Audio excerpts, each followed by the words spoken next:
안녕하세요. 저는 딸과 두 아들을 둔 70대 남성입니다. 여러분들은 살면서 시간을 되돌리고 싶으신 적 있으신가요? 저는 지금껏 살면서 지나간 일은 흘러가는 대로 두어야 한다고 생각하며 살았던 사람이었습니다. 그런데 딱 한 번 되돌릴 수 있다면 다시 되돌리고 싶은 순간이 있는데요. 지금부터 들려드릴 얘기는 제가 후회하고 있는 그때의 그 순간의 결정이 얼마나 큰 파국을 불러일으켰는지에 대한 얘기입니다. 저는 과거 샐러리맨이었고 아내는 결혼하고서 쭉 떡집을 운영했습니다. 저희는 가족을 위해 매일 밤낮 없이 정말 열심히 일했어요. 저희에겐 큰딸과 그 밑으로 두 아들이 있는데 애들이 어릴 때부터 떡집을 운영하다 보니 쉬는 날 없이 일을 해야만 했었죠. 딸은 그런 저희 대신 두 동생들을 돌봤어요. 워낙 딸이 알아서 살뜰하게 챙긴 덕분에 두 아들 역시 딸을 정말 잘 따랐습니다. 그래도 어린 나이에 두 동생까지 돌봐야 하는 딸에게 저희는 항상 고마움과 미안한 마음이 있었어요. 딸과 사이는 아주 어릴 적부터 잘 알고 지내던 사이였습니다. 바로 사돈네와 저흰 동네에서 친한 이웃사촌 지간이었거든요. 자식들도 비슷한 또래라 서로 잘 어울렸고 그러다 보니 저희는 더 친할 수밖에 없었죠. 종종 같이 만나 밥을 먹을 때면 항상 농담 삼아 꺼내는 말이 있었어요. 너희들 그렇게 잘 지내는 거 보니까 우리 딸 시집 보내야 되겠어. 안 그래요, 형님? 그러게, 어떻게 저렇게 잘 노는지 우리 아들 박신의 사이로 장가가야 되겠네. 아이고, 그럼 형님이랑 나랑 사돈지간 되겠네요. 자, 사돈 받으시죠? 그러죠, 사돈. 얼른 우리 애들 키워놓고 결혼시킵시다. 이렇게 농담 삼아 얘기를 할 때면 늘 항상 아이들은 절대로 아니라면서 질색팔색을 하기도 했죠. 아유, 뭐예요. 그런 거 아니에요. 정성 오빠랑은 그냥 친한 오빠 동생 사이예요. 아빠는 아저씨랑 만날 때면 맨날 그런 농담이나 하고. 맞아요. 수연이랑 저랑은 친남매죠. 뭐 결혼이요? 에이, 상상도 안 되는데요. 갓난아기 때부터 대학에 들어가고 취업을 할 때까지도 저희 부부와 사돈 부부는 항상 친하게 지냈어요. 서로 집에 무슨 일이 있는지 말하지 않아도 알 정도로 저와 아내 그리고 사돈 내외는 절친한 친구 사이 그 이상이었습니다. 그러던 어느 날 딸과 사이가 갑자기 집으로 찾아와 진지하게 할 말이 있다고 하더군요. 두 사람 입에서 나오는 소리를 듣고선 저희는 깜짝 놀랄 수밖에 없었어요. 아빠, 저희 결혼하고 싶어요. 장인어른 허락해 주세요. 저 소연이랑 결혼하고 싶습니다. 뭐야, 너네. 야, 아무 사이 아니라고 그렇게 말하더니만 언제 그렇게 된 거야? 아, 장인어른 그게 사실은 자주 보니까 호감이 가더라고요. 저 소연이랑 꼭 결혼하고 싶습니다. 평생 제가 잘하겠습니다. 허락해 주실 거죠? 아이고, 그래, 그래. 대환영이다, 대환영. 그럼 날짜는 언제 잡으랴? 단지 친하게 지내는 줄만 알았던 딸과 사이의 연애 소식은 너무나 놀라운 일이었습니다.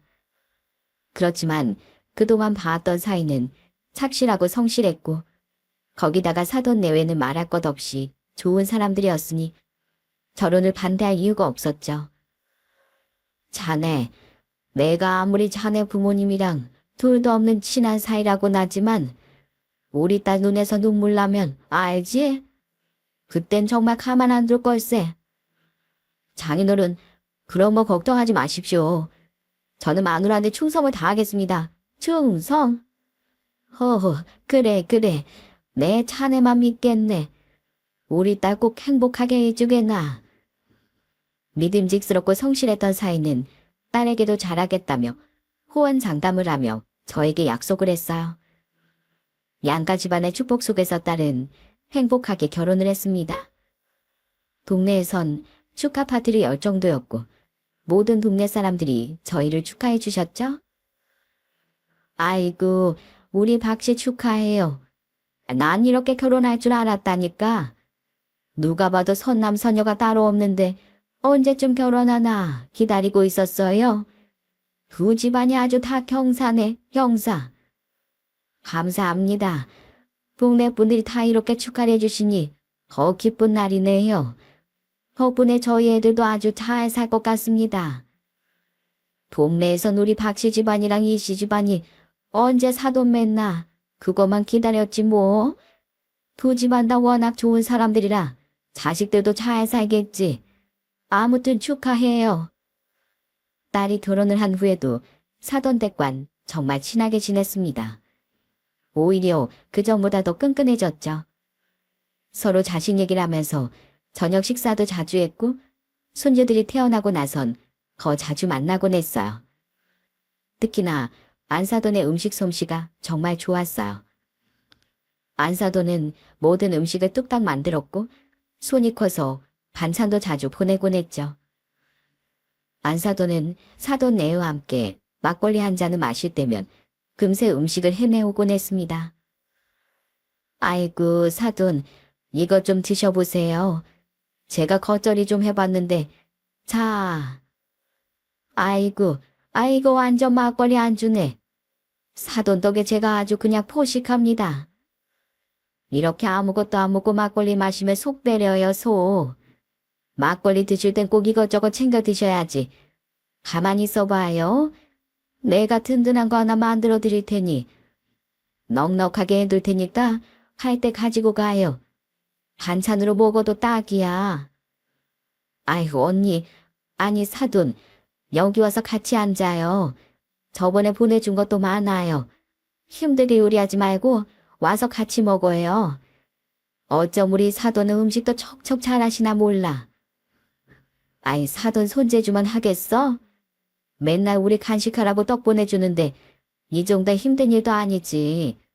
그리고 우리 식구들 먹는데 뭐가 힘들어. 이 정도는 껌이야, 껌. 그때를 생각하면 지금도 웃음이 나올 정도로 행복한 시간이었어. 사돈 내와 만날 때면 항상 하던 얘기가 있었는데 바로 자식들 다 시집장가 보내고 나면 저희끼리 이렇게 오순도순 재미나게 살자는 얘기였죠. 사돈, 딸내미 결혼식 치르느라 고생 많으셨어요. 그나저나 이번에 사돈 처녀 시집 가는 거 보니까 제가 다 눈물이 납디다. 어찌나 이쁘게 잘 컸는지, 두 사돈이 얼마나 애지중지하며 키웠는지 저희도 다 알잖아요. 아이고, 사돈이야말로 고생하면서 자식들 키우셨죠 뭐. 안사돈은 새벽부터 내내 떡 만드느라 고생하시고 우리 바깥사돈은 밖에서 이리 치이고 저리 치이면서도 열심히 일하시고 그렇게 열심히 키우신 덕에 보세요. 둘째 아들은 차만 간호사 며느리랑 결혼하고 막내 아들은 번듯한 직장인 며느리랑 결혼시키고 사돈께서도 고생 참 많으셨어요. 그때는 늘 그렇게 행복할 거라 생각을 했어요. 그러다 딸이 결혼한 지 5년 정도 되었을 무렵 청천벽력 같은 소식이 들려왔죠. 심심하면 장기 두고 낚시를 갔던 바깥사돈이 갑작스런 뇌출혈로 갑자기 세상을 떠나게 된 거였습니다. 바깥사돈은 저에겐 사돈구 이상의 절친한 친구 사이였어요. 장례식장에서 덩그러니 놓여진 바깥사돈의 영정사진을 보고선 전 우열할 수밖에 없었어요. 아니, 이게, 아이고, 사돈, 어째서 이렇게 가십니까? 바깥사돈의 갑작스런 소식은 저희에게도 충격이었지만 무엇보다 안사돈에게 큰 충격이었어요. 안사돈은 너무 충격을 받아 장례식 내내 실신을 하다 오열하다를 반복하더군요. 그때 아내가 안사돈의 곁을 지켜주며 손을 잡아주었고 위로도 해주었습니다. 사돈, 우리 바깥사돈 정말 좋은 데 가셨을 겁니다. 그러니 너무 슬퍼하지 마세요. 아휴, 그렇게 좋은 양반을 왜 이렇게 일찍 데리고 가시는지 정말 저도 마음이 찢어지고 아픕니다. 사돈 없었으면 제가 어떻게 버티겠어요? 고맙습니다. 이제 우리 집 양반 잘 보내드려야죠.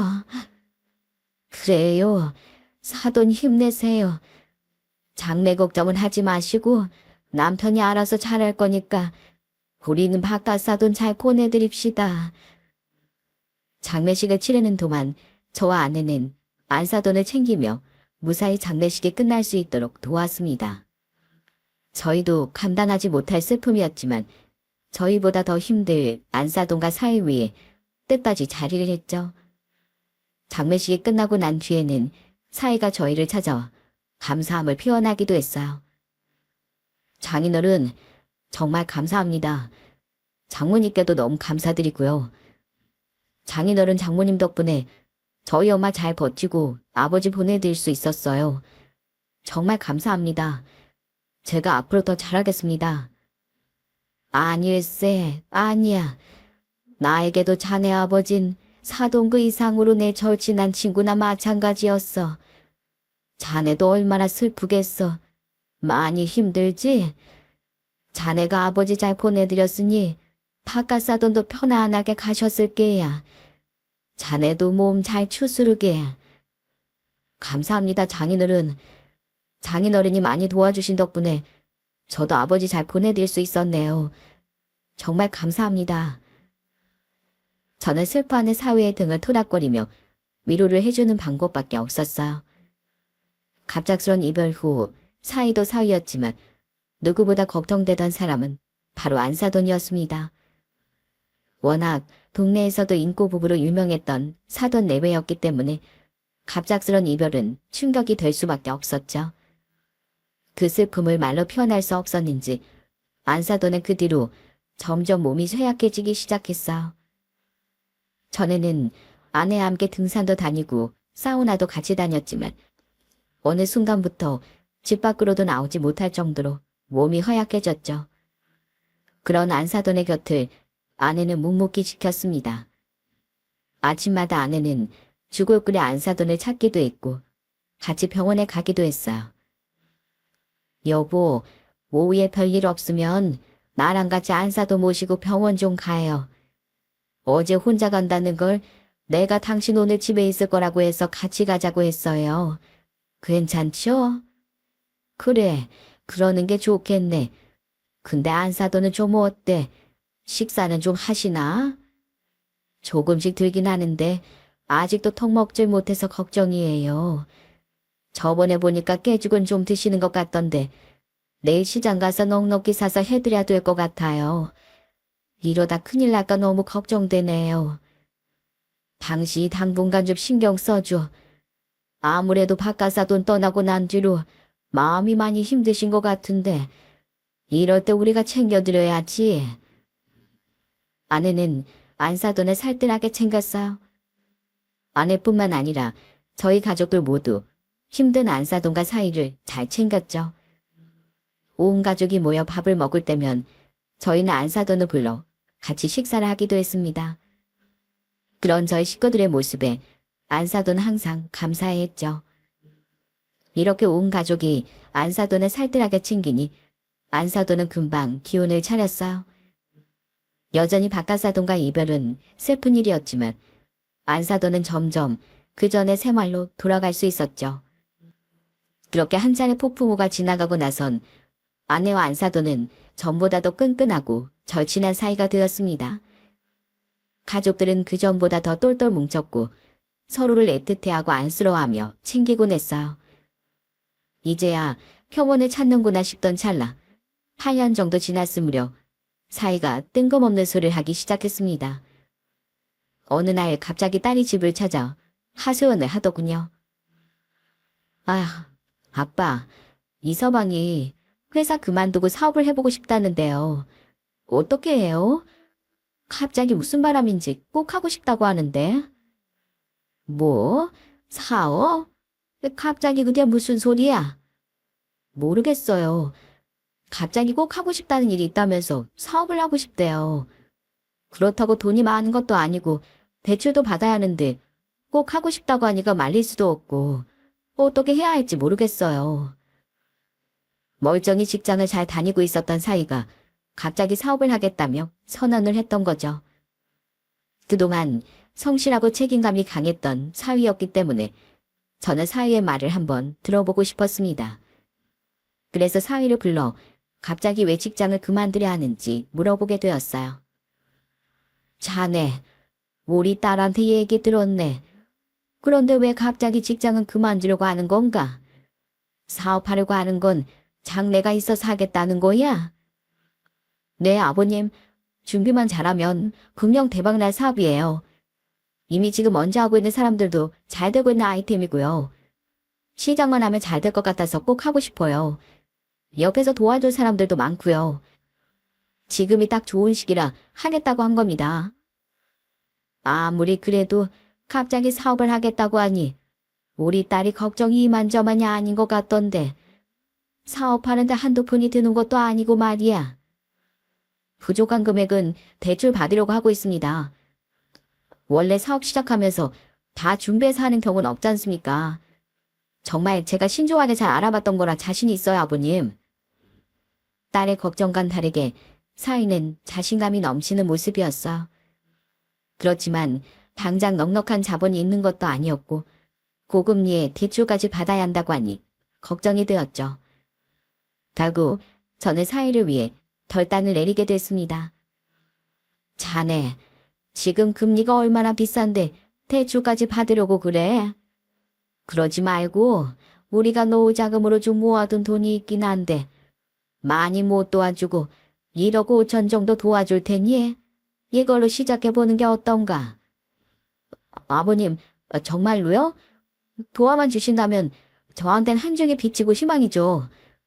안 그래도 이것저것 알아보고 있었는데 이렇게 도와주시면 저 정말 잘하겠습니다. 이거 그냥 빌려주는 거 아닐세. 갚아야 하네. 내가 자네한테는 안 받을 수 있겠지만 책임감 갖고 일하라고 빌려주는 거야. 알겠지? 네, 알겠습니다, 아버님. 제가 기필코 사업 성공해서 꼭 갚겠습니다. 그동안 봐왔던 사위의 모습을 믿고 저희는 투자를 하기로 결심했어요. 딸도 저희의 지원에 너무나 고마워했지만 무엇보다 사업 자금을 도와준 거에 대해 안사돈이 찾아와 무척이나 고마워하셨어요. 바깥사돈 정말 감사합니다. 우리 아들 도와주기로 하셨다면서요. 아휴, 이 은혜를 어떻게 갚아야 할지. 아이고, 아닙니다. 내 사위일인데 당연히 도와야죠. 그리고 뭐 사위만 잘 살려고 그러는 거겠습니까? 딸이랑 우리 손주들도 다 같이 잘 살려고 하는 건데 할 수 있다면 부모가 밀어줘야죠. 고맙습니다. 애미가 돼서 아들을 도와줘야 하는 건데 제가 이렇게 여력이 없어 못 도와주니 사돈께 부담드린 것 같다 죄송하네요. 아이고, 사돈, 너무 걱정하지 마세요. 앞으로 잘 사는 것만 믿고 있으면 됩니다. 저희가 다 같이 가족인데 이럴 때 도와주지 또 언제 도와주겠습니까? 사위도 열심히 해보겠다고 했으니 우린 그저 믿고 기다려보죠. 사위가 사업을 시작한다고 하자 가족들은 본인 일처럼 발벗고 나서기도 했습니다.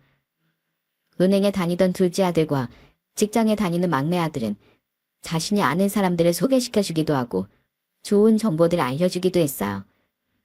가족 모임을 할 때마다 항상 하는 말은 바로 사위의 사업을 어떻게 도와줘야 할 것인가였을 정도로 온 가족은 사위를 위해 응원을 해주었답니다.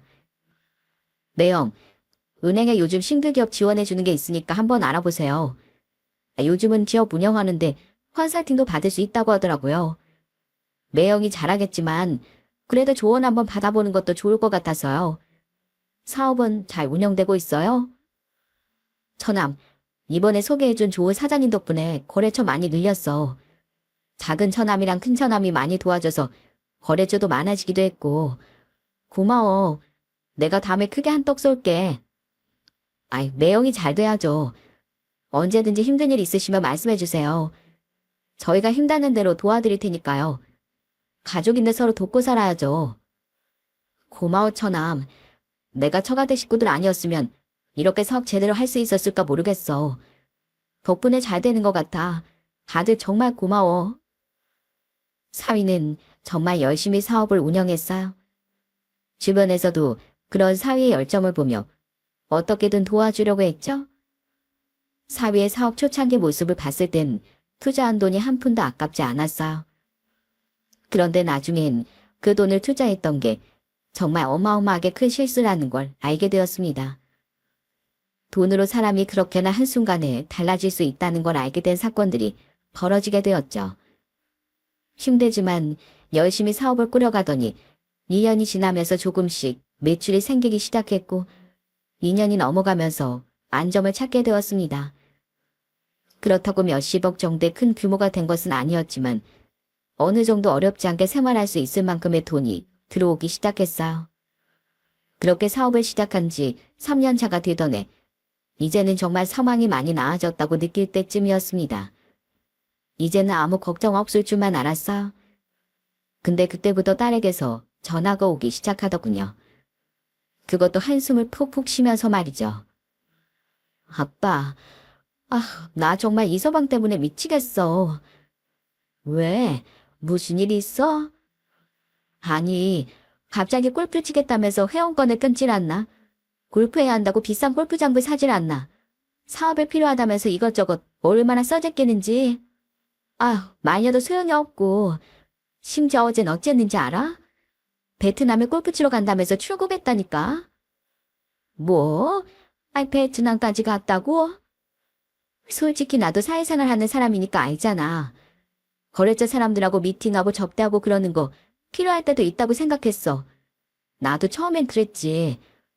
근데 이렇게까지 할 줄은 몰랐지. 에휴, 그래도 사업사 뭐 어쩔 수 없어서 간다고 했으니 일단 믿어봐야지 어쩌겠니. 나도 알아. 근데 이 상황 하는 꼴을 보면 진짜 사업 때문에 그러는 건지도 모르겠다니까. 나한테 뭔가 숨기는 게 있는 것 같기도 하고. 처음엔 그저 사업을 하다 보면 겪는 일이겠지 생각했습니다. 직장에 다닐 땐 이런 문제가 한 번도 없었던 사이였기에 사업을 하다 보면 그럴 수도 있겠다는 생각을 했어. 저 역시 샐러리맨으로 살아왔었기 때문에 어느 정도 이해가 되기도 했고요. 그런데 점점 시간이 지날수록 딸이 털어놓은 얘기들은 심상치 않았고 점점 저희는 경악할 수밖에 없었습니다. 아빠, 어젠 이서방 집에도 안 들어오고 외박한 거 알아요? 왜 막 그래? 갑자기 왜? 모르겠어요. 일 바쁘다고 하더니만 들어오지도 않고 안 그래도 매일 술만 마시고 집에 와서 쓰러져 잠이나 자고 애들도 한 번 보지도 않고 말 걸면 짜증만 내고 집안일 어떻게 돌아가는지 신경도 안 쓰고 정말 미치겠다고요. 아빠, 이 사람 완전 달라졌어. 돈 좀 만졌다고 딴 사람 됐다니까? 거기다가 얼마 전엔 뭐하고 왔는지 알아? 1억이 넘는 차를 계약하고 왔다니까요. 뭐? 1억? 그 큰 돈이 어디 있어서 계약을 해? 그러니까요. 누가 보면 뭐 매출 몇 억씩 나오는 기업인 줄 알겠어. 왜 저러는지 정말. 내가 미쳤지. 아빠, 나 괜히 사업하려고 했나 봐요. 차라리 회사 다닐 때가 나았는데. 속상한 마음에 털어놓은 말일 거라 생각했는데 점점 딸의 하소연은 심각해졌습니다. 물론 사업의 안정을 찾긴 했지만 펑펑 쓸 정도로 수입이 많은 것도 아니었고 사위의 행동은 도가 넘어서고 있었죠. 듣다 보니 사위가 어울려 다니는 사람들이 다들 사치하고 돈을 펑펑 쓰는 사람들이라고 해서 전 조언이라도 해야 할까 싶어 결국 사위에게 한 소리를 하게 되었죠. 그런데 사위의 반응은 저를 더욱 경악하게 만들었어요. 자네 요즘 왜 이렇게 술을 마시나? 아무리 사업이라고 해도 몸도 챙기고 가정도 잘 살펴야지. 아직 애들도 어린데 쉬는 날엔 아이들이랑 시간도 좀 보내고 해야 하는 거 아닌가? 장인어른, 저희 가정이니까 신경 쓰지 마세요. 제가 알아서 할게요. 지금이야 애들이 어리고 뭐 모를 거라고 생각하지만 애들 금방 크네. 나중엔 같이 시간 보내려고 해도 힘들어. 지금부터 자식들이랑 시간을 좀 보내야지. 장인어른, 제가 무슨 논팽입니까? 매일은 어떻게 하면 회사 매출 올릴 수 있을까? 머리가 아주 빠질 정도 고민하고 뛰고 있다고요. 저라고만 애들 안 챙기고 싶어서 이러겠습니까? 제가 알아서 할 테니 저 믿고 좀 기다려주세요. 제발 신경 좀 쓰지 마시라고요. 뭐라고? 자네 지금 말 다 했는가? 그리고 애들도 애들이지만 얘기 들어보니까 이번에 1억 넘는 차까지 계약하고 왔다던데 그건 어떻게 된 거야? 아니 장인어른, 제가 차 구입하는 것까지 일일이 다 보고해야 되는 거예요? 아무리 그래도 장인어른 그런 것까지 이렇게 관여하시는 건 아닌 것 같은데요. 아직도 내 말이 무슨 말인지 감이 안 오는가? 좋은 차를 사는 거 그래 좋다 치지만 그런 비싼 차를 사려면 적어도 자네 마누라인 내 딸하고도 상의를 했어야지. 내 딸이 자네한테 허수아비인가? 어서 말해보게. 사위는 제가 잔소리를 해도 귓등으로도 듣지 않았습니다. 오히려 이젠 대놓고 짜증을 내고 지긋지긋하다는 표정을 짓더군요. 그로부터 얼마 뒤 모든 가족들이 입을 틀어막을 사건이 또 벌어졌습니다. 명절날이었어요. 우리 가족들은 이른 아침부터 음식도 같이 만들며 도란도란 얘기도 나누면서 즐거운 시간을 보내고 있었습니다. 아내 또한 사위와 며느리들이 좋아하는 음식들을 한가득 해놓고 기다리며 싱글벙글 하고 있었죠. 그런데 다른 가족들은 다들 도착했는데 아무리 시간이 지나도 딸 가족은 오질 않는 겁니다.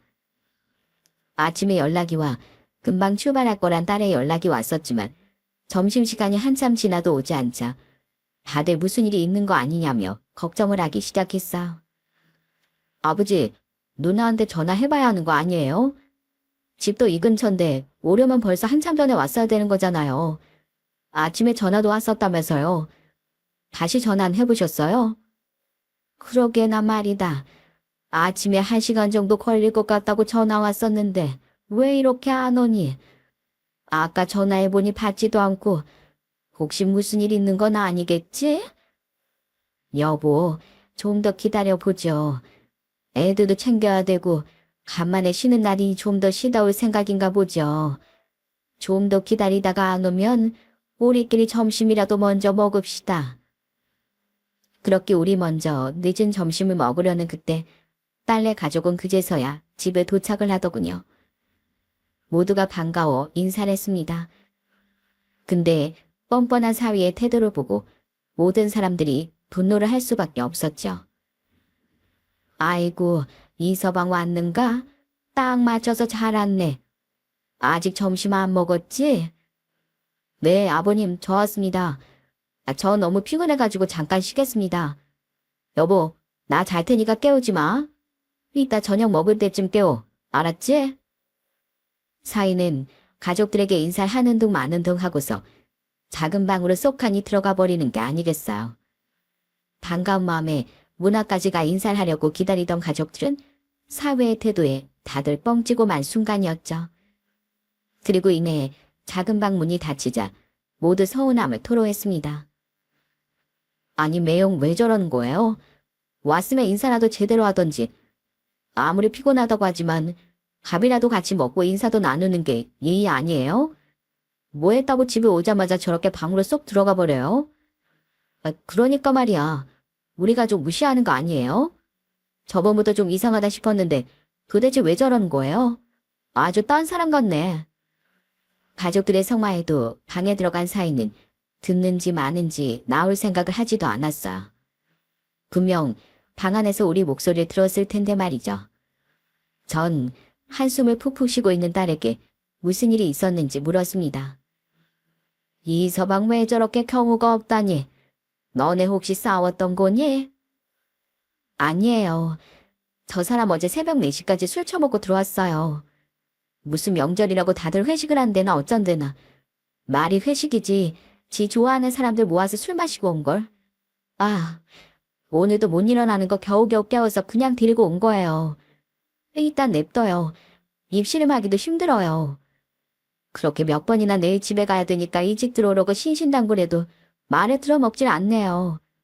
제 속도 속이 아니에요. 아무튼 죄송해요. 차라리 저 혼자 올 걸 그랬나 봐요. 딸의 말에 가족들은 모두 황당해했어요.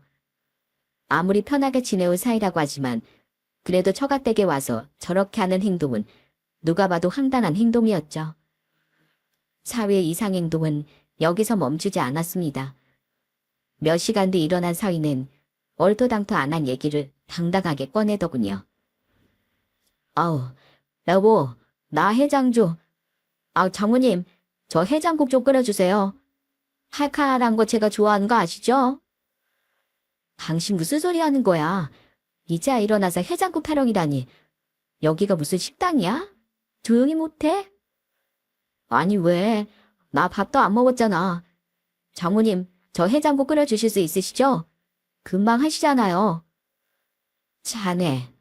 아이고, 그래, 알겠네. 조금만 기다리겠나. 내가 당신 때문에 못 산다 못 살아. 온몸에 아직도 술 냄새가 나 정말. 당신 빨리 가서 샤워 좀 하고 와. 제발 좀 정신 차리고. 여기가 당신 안방이야? 사회의 말에 아내는 큰 한숨을 쉬었고 아들들은 당장이라도 따질 것처럼 얼굴이 붉어졌죠. 며느리들도 황당하다는 표정으로 사위를 바라봤지만 사위는 아랑곳하지 않고 아내에게 해장국을 요구하고 스스로 욕실로 향하더군요. 가족들은 모두 화가 잔뜩 난 채로 아무런 말도 하지 않았어요. 그때 저는 살벌한 분위기를 보고 분위기라도 한번 바꿔보려고 손주들을 불렀어요. 그래도 명절인데 가족들끼리 싸우는 건 모양새가 영 안 좋으니 말입니다. 자, 우리 손주들 여기로 와보려. 자, 얘다. 할아버지가 용돈 줄게. 어머, 당신, 그래도 애들한테 조금 더 주지. 왜 10,000원씩만 줘요? 현금이 없어요? 아니, 나도 많이 주려고 했는데 소연이가 10,000원씩만 달라더라고. 애들 버릇 나빠진다고. 그래서 용돈을 10,000원씩만 주고 나중에 애들 책이나 학용품을 따로 사주려고. 맞아, 엄마. 내가 아빠한테 10,000원씩만 주라고 했어. 돈 많이 줘봤자 군것질이나 하고 그러니까. 그리고 10,000원도 많아. 차라리 나중에 애들 필요하다는 거 사주는 게 낫지.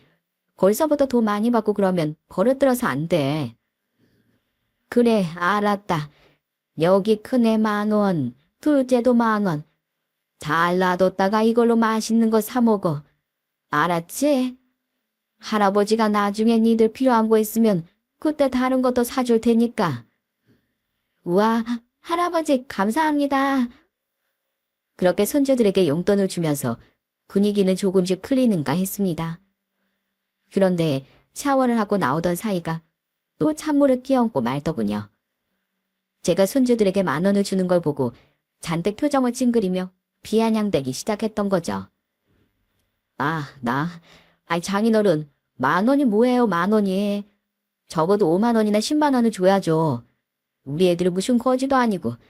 그거 너무한 거 아닙니까? 10,000원 줄 거면 도로 가져가세요. 아버님 요즘 당뇨약 먹고 계시죠? 그냥 약값이나 하세요. 돈 필요 없으니까. 제가 한 달에 버는 돈이 얼만데 우리 애들이 이렇게 무시하는 겁니까? 뭐? 자네 지금 뭐라는 건가? 지금 말 다 했나? 사위의 말에 온 가족들은 경악을 하고 말았죠. 정말 온몸이 부들부들 떨린다는 게 이런 순간이었어요. 그래서 전 이번만큼은 따끔히 버릇을 고쳐줘야겠다고 생각했습니다. 그런데 그때 저 대신 사위의 등짝을 후려친 사람이 등장을 했어요. 그 사람은 바로 사위의 어머니인 안사돈이었습니다. 야, 이놈아, 너 이게 지금 뭐하는 짓이야? 너 원래 이런 놈이었어? 이 배은망덕한 자식, 내가 그동안 널 어떻게 키웠냐? 내가 널 이렇게 막장으로 키웠냐고? 네가 이러면 엄마 얼굴에 똥치하고 다닌다는 걸 왜 몰라? 도대체 어쩌려고 그래? 당장 무릎 꿇고 사과하지 못해? 사돈은 사실 저희 부부가 아침에 부른 것이었어요. 명절에 혼자 있는 안사돈을 위해 우리가 저녁을 초대한 것이었죠. 사돈에겐 딸이 한 명 있었는데 딸은 내일 온다고 했으니 같이 웃으며 시간을 보내려고 부른 것이었어요.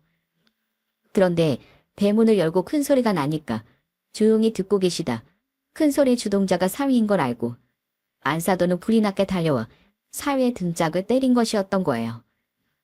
안사돈은 비아냥대는 당신 아들을 보고선 화를 크게 내셨습니다. 그동안 봐왔던 안사돈은 항상 따뜻하고 인정 많은 사람이셨고 단 한 번도 그렇게 화를 내는 걸 본 적이 없었는데 아들의 등을 때리며 울분을 토하는 안사돈의 모습에 저희도 깜짝 놀랄 수밖에 없었죠. 가족들 모두가 화가 나 분노하며 사위를 쳐다보고 있었고 그 와중에도 사위는 본인이 뭘 잘못한 건지 모른다는 표정으로 오히려 본인이 화가 난 듯 멀뚱히 서 있을 뿐이었어요. 아빠, 엄마, 죄송해요. 당신 당장 나와. 당신 명절 음식 먹을 자격도 없고 여기 앉아있을 자격도 없어. 빨리 나오라고. 아이, 나 그러니까 내가 안 온다고 했지? 아유, 짜증나 죽겠네. 그래요, 다들 잘 먹고 잘 사세요. 이 못난 사이는 그만 떠나주렵니다. 나 없이 어디 명절 잘 지내보시라고요? 딸의 재촉의 사이는 짜증만 내며 안사돈을 뿌리치고 나가버렸어요. 안사돈은 그대로 바닥에 주저앉아 울며 저희에게 사과를 하기 시작했습니다. 자식 잘못 키운 죄는 그 부모가 받아야 된다면서 말이죠. 정말 죄송합니다. 사돈, 제가 아들을 잘못 키운 것 같네요. 돈 좀 벌더니 패는 게 없는지 요즘은 저한테도 저럽니다. 왜 저렇게 변한 건지 이상한 사람들과 어울려 다니더니만 애가 완전 다른 사람이 되었어요. 결국 그날 우리의 명절은 초상집이 되어버렸어요. 전 안사돈을 일으켜 세워드리고 안사돈은 잘못 없으니 이러지 말라고 하며 손수건을 건넸어요. 그렇게 눈물을 닦은 사돈은 쓸쓸히 집으로 향하더군요. 그 뒷모습이 얼마나 작게 보이는지 가슴이 아파오더군요.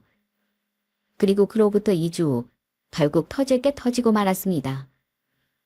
엄마, 아빠, 저 이혼하려고요. 뭐, 이혼? 왜? 저번 일 때문에 그러는 거니? 애들도 있고 어떻게든 저 참아보려고 했는데 도저히 안 되겠어요. 이 사람 골프 치러 다니고 베트남도 갔다 왔다고 했잖아요. 근데 거기서 뭐 했는지 알아요? 말이 골프 여행이지. 거기 현재 여자들 만나면서 즐기러 다닌 거예요. 뭐라고? 그게 무슨 소리야? 확실한 거야? 제가 남편 잘 때 카드 내역이랑 핸드폰 싹 다 보니까 아주 가관이더라고요. 동남아 여행 같이 다닌 사람들끼리 반제 대화방이 있더라고요. 그래서 열어봤더니 자기네들끼리 쏙닥거리고 시이닥거리고 아주 난리가 아니더라고요. 뭐 마누라 몰래 가니까 설렌다. 재밌게 놀자 어쩌자. 이미 가이드 여자들까지 다 섭외해놓고 또 여행갈 준비까지 해놓고 있더라고요. 나 몰래 지금까지 이런 더러운 짓을 하고 다녔더라고요. 딸은 저에게 캡처한 카드 내역과 SNS 내용을 보내줬습니다. 그걸 확인해보니 아주 속에서부터 부글부글 끓어오르는 화를 참을 수가 없더군요. 말이 골프 여행이지 보니까 현재 여성들하고 선을 넘는 행동들을 하고 다녔던 거였어요. 요즘에 한국 사람들이 동남아 가서 이런 짓거리 많이 하고 다닌다곤 들었는데 우리 사이가 이런 짓을 벌일 거라곤 상상도 하지 못했습니다. 그저 용서할 수 없었어요. 저는 그 길로 사위를 찾아가 그동안 참아왔던 말을 쏟아내기 시작했습니다. 그런데 사위의 반응은 아주 뻔뻔하기 그지없었어요. 자네, 내가 자네를 왜 지금껏 참아줬다고 생각하나? 자네 돌아가신 아버지, 그리고 자네 어머니 사돈이 아니라 내 친구나 마찬가지였어. 그래서 믿어보자고 꼭꼭 참았던 거야. 그런데 왜 이렇게 변한 거야? 나도 이젠 도저히 참을 수가 없네. 우리 딸이랑 당장 이혼하게. 아, 예, 이혼할게요. 알겠습니다. 저도 예전에 그 이정섭이 아니에요. 그것도 모르고 저 이렇게 취급하시니 저도 바라던 바입니다. 그래? 그럼 정리할 건 정리해야지. 자네 당장 내 돈 갚게. 그때 돈 받으면서 원금하고 이자 갚는다고 했지? 지금껏 한 번을 안 줘도 내가 뭐라고 한 적이 있었나? 그런데 이젠 상황이 달라졌으니 당장 갚아. 약속한 이자까지 정확히 계산해서 말이야. 아니 아버님, 그건 아니죠. 그걸 진짜 받으려고 하셨어요? 당연히 저희 잘 되라고 주셨던 거면서 진짜 받으려고 하셨냐고요? 그래? 그럼 그 차용증, 그건 장난으로 쓴 거였나? 장난으로 작성한 거였어?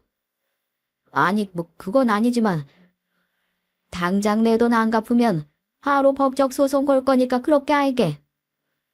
아, 네. 그렇게 하시든지 마음대로 하세요. 소송하시든지 마음대로 하시라고요. 예전에 그 착하고 성실했던 사이는 더는 없었습니다. 그렇게 딸은 이혼을 하게 됐어요. 그래도 차용증을 써둔 덕분에 이혼을 할 때 저는 빌려줬던 원금과 이자를 받을 수 있었죠. 그렇지만 골프 여행을 가서 현지 여자들하고 즐긴 것이 바람으로 판단하긴 어려워 딸과 사이는 조정으로 깔끔하게 이혼을 마무리했습니다. 딸은 양육비 70만 원씩 받기로 합의를 했고 그렇게 저희 집으로 들어오게 되었어요. 이혼이 결정되고서 안사돈은 저희 집에 찾아와 딸과 다른 모든 식구들에게 미안함을 전했습니다. 저희 또한 안사돈을 보며 착잡함을 느낄 수밖에 없었죠. 사돈, 안사돈, 죄송합니다. 앞으로 두 분 얼굴을 어떻게 봐야 할지. 그리고 잘 이혼했습니다. 그놈은 이제 사람이 아니에요. 돈이라는 거대한 물질 때문에 아주 괴물이 됐어요. 어쩌다 이렇게 된 건지. 사돈, 저번에도 말씀드렸다시피 안사돈은 잘못한 거 없습니다. 이러지 않으셔도 돼요. 아닙니다. 그리고 며느라, 정말 미안하다. 다 내 탓이다. 걔는 천벌받을 거다. 은혜도 모르고 망아지 마냥 날뛰는 저놈 꼭 벌받을 게야. 절대 나중에 연락 오더라도 받아주지 마시고 용서하지 말거라. 그렇게 누구 하나 웃을 수 없는 상황까지 오고 말았어요. 딸의 이혼 후 저희 가족은 서로 응원하고 기운을 주면서 다시 이전의 일상으로 돌아오기 위해 노력을 했습니다. 딸과 손주들이 집으로 들어오고선 그전보다 집안은 활기가 돌았어요. 다 같이 모여 서로 응원해주며 살다 보니 어려움은 금방 이길 수 있었죠. 딸은 전보다 더 열심히 직장을 다녔고 승진도 하면서 혼자서도 거뜬히 자식들을 키울 수 있을 정도가 되었어요. 그런 딸에게 저희는 조금이나마 힘이 되어주기 위해 손주들을 잘 돌보며 지냈습니다. 딸의 입가에 다시 미소가 비치니 부모로서 얼마나 기뻤는지 모릅니다. 그렇게 딸이 이혼하고 2년하고도 5개월이 지났습니다. 어느 날 밤 10시가 넘을 시각에 갑자기 누군가가 문을 두드리기 시작하더군요. 깜짝 놀라 누구지 하고 문을 열어보니 누군가가 서 있었죠. 그 정체에 저흰 까무러치게 놀랄 수밖에 없었어요. 도대체 이 시간에 누구야? 올 사람이 없는데. 뭐야? 누구? 아니, 자네가 여긴 왜 왔나? 몰골은 또 이게 뭐고? 아버님 보고 싶어서 왔습니다. 저희 애들도 보고 싶고요. 뭐? 지금 여기가 어디라고 왔어? 당장 나가지 못해? 애들이 보고 싶어? 그게 지금 자네 입에서 나올 말인가? 여지껏 한 번 연락도 없던 사람이 이런 꼴로 나타나 산다는 말이 뭐? 보고 싶어서 왔다고? 사위의 꼴은 말도 안 되게 처량해 보이더군요. 누가 봐도 거지꼴이나 다름없었어요. 머리는 산발에 수염도 깎지 않아 덥수룩하고 얼굴은 푸석푸석하고 검게 변해 자세히 보지 않으면 못 알아볼 지경이었죠. 거기다가 냄새는 어찌나 역하게 나는지 곁에 다가가기도 힘들 지경이었어요. 술은 또 얼마나 마셨는지 술 냄새까지 아주 가득 퍼져 있었죠. 사위는 눈물을 흘리며 지난 얘기를 쏟아냈습니다.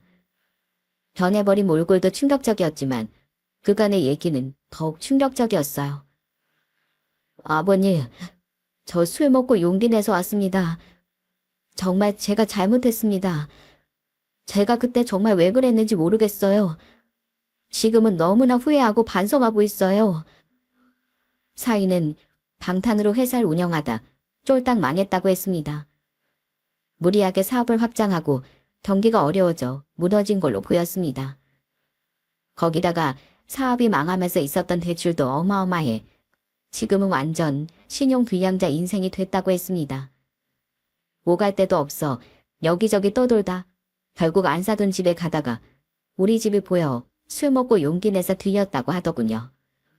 그간 소식도 전하지 않고 연락도 없었던 사이는 주변을 통해서 어떻게 생활하는지 저도 언뜻 들어 알고 있었어요. 이혼을 하고선 전보다 더 사치를 부리며 살고 있었고 해외도 밥 먹듯이 드나들었다는 소식을 듣고 정신을 못 차렸구나 생각하며 제 마음에서 정을 완전히 떼어버렸죠. 그런데 쫄딱 망하고 나서 그제서 이렇게 등장을 하는 걸 보니 어처구니가 없었어요. 아니 자네 집이나 가지 여긴 왜 와? 애들 보러도 한 번에 안 오더니만 이제 쫄딱 망하니까 그제서야 가족들이 보인 겐가? 애들은 무슨 자네네 애들 볼 자격도 없고 여기 올 자격도 없네. 경찰 부르기 전에 당장 돌아가게. 아닙니다. 아버님, 정말 제가 미쳤었나 봅니다. 같이 어울리는 사람들이 펑펑 돌쓰면서 멋있게 사는 거 보니까 너무 부러워서 한 번뿐인 인생 저도 그렇게 살고 싶어서 그랬어요. 제발 한 번만 용서해 주세요. 저 원래 그런 사람 아니라는 거 아버님이 잘 아시잖아요. 정말 잘못했습니다. 한 번만 기회를 주시면 제가 잘할게요. 울며 불며 사정하는 사위의 모습에 쥐가 막히고 화가 나더군요. 그렇게 비아냥거리며 당당했던 사위는 어디 가고 거짓골을 하고 와 빌고 있으니 말문이 막힐 정도로 황당했죠. 밖으로 내쫓아야 되겠다 생각하던 그 순간 딸이 나타나 통쾌한 한 방을 날려버렸습니다. 뭔 개뿔 뜯어먹는 소리야? 야, 쇼하지 마. 너 같은 인간은 여기 한 발자국도 넘어올 자격 없어. 알았어? 네 정신머리가 얼마나 썩었는지 모르겠냐? 이 밤에 애들 잘 거란 생각도 못하겠지? 그래 놓고 뭐? 애들 보고 싶어서 와? 이 시간에 이날이 피우는 네가 아빠냐? 시끄럽게 하지 말고 나가. 아, 그러고 보니까 회사 망해서 양육비도 안 보냈구나. 너 요즘 양육비 안 보내면 출국도 못하는 거 알지? 이거 어쩌나? 네가 그렇게 좋아하는 골프 여행 못 가겠네. 네가 대문짝만하게 신상 공개가 돼봐야 정신 차리지? 얼굴 파리기 전에 당장 썩 꺼져. 여보 왜 그래? 여보, 내가 잘못했어. 여보. 딸은 소금통을 들고 와 양손에 소금을 쥐고 사위에게 마구 뿌려대기 시작했습니다. 마치 악귀야 물러가라 처럼 말이죠. 한 번만 봐달라는 사위의 말에도 딸은 아랑곳하지 않고 냉정하게 문을 닫아버렸어요. 결국 사위는 아무 소득도 얻지 못하고 처량하게 쫓겨날 수밖에 없었죠. 가족을 배신하고 파탄낸 대가는 파국일 뿐이었습니다. 그 뒤 사위는 우리 집에서 쫓겨나 결국 안사돈 집으로 향했다고 하더군요. 안사돈이 손주들을 만나러 집으로 온 날 안사돈이 말해줬습니다. 사실 그날 저희 집에도 왔었어요. 꼴이 말이 아니라 일단 씻겨서 며칠 지내게 뒀는데 아무리 생각해봐도 이건 아닌 것 같아 다시 내쫓았습니다. 네가 여기 있으면 하따사돈이랑 안사돈 그리고 며느리 볼 명목이 없다고. 네 엄마 죽는 걸 보기 싫으면 네가 알아서 떠나라고 했더니만 나가더라고요. 잘 내쫓으셨습니다. 그놈 아직도 정신 못 차렸을 겁니다. 제 정신이었으면 애초에 그러지도 못했겠죠. 다 떠나고 나니까 그제서야 정신 차린 척 미안한 척 하는 걸 겁니다. 그 뒤로 사위의 소식은 들려오지 않고 있습니다. 아마 어디선가 인생의 뼈아픈 실패를 경험하며 외롭게 살고 있겠죠. 이제는 좋아하는 골프 여행이 아닌 나락 여행을 보내고 있을 겁니다. 안사돈과 아내는 여전히 언니 동생으로 가끔씩 안부를 묻곤 합니다. 딸이 이혼을 하면서 사돈 관계는 끊어졌지만 오랜 인연의 끈을 놓기엔 저희의 추억이 너무 많더라고요. 딸은 그때 사이가 마지막으로 찾아온 일이 있은지로도 흔들림 없이 잘 지내고 있습니다. 오히려 전보다 더 단단해져서 씩씩하게 두 아이들을 잘 키워내고 있어요. 손주들도 행복하게 잘 지내고 있고요. 얼마 전에 큰 손주가 학교에서 그림을 그렸다면서 가지고 온 적이 있답니다. 할아버지, 오늘 학교 미술 시간에 그림 그리라고 해서 가족들 얼굴 그렸어요. 여기 보면 할아버지, 할머니, 엄마, 동생, 저 이렇게요. 아이고, 우리 손주 그림도 잘 그리네. 장하다, 장해. 할아버지랑 할머니도 그려주고 고맙다. 자신에게 가장 소중한 것들을 그리라는 선생님의 말에 주저없이 그 작은 손으로 온 가족들을 모두 그리려 했다는 걸 듣고선 전 큰 감동을 받았어요. 바로 이게 가족이구나 싶었죠. 물론 사위의 얼굴은 그 그림 속에 없었습니다. 손주들에게도 사위는 잊혀진 사람에 불과했어요. 이렇게 우리 가족들은 거친 풍파가 몰아치는 날들도 있었지만 저희 가족은 꿋꿋하게 잘 이겨내고 잘 지내도록 노력할 거예요. 기쁨을 함께 나누고 슬픔도 나누는 게 가족이니까요. 여러분들의 삶에도 모진 풍파가 몰아칠 테고 버티지 못할 거라 좌절하는 일들도 있으실 겁니다. 그렇지만 자신을 믿고 사랑하는 사람들을 믿는다면 그 어려움도 결국엔 이겨낼 수 있으리라고 생각합니다. 모든 가정에 평온이 가득하시게 기원하며 이만 글을 마치겠습니다. 사연 들어주셔서 정말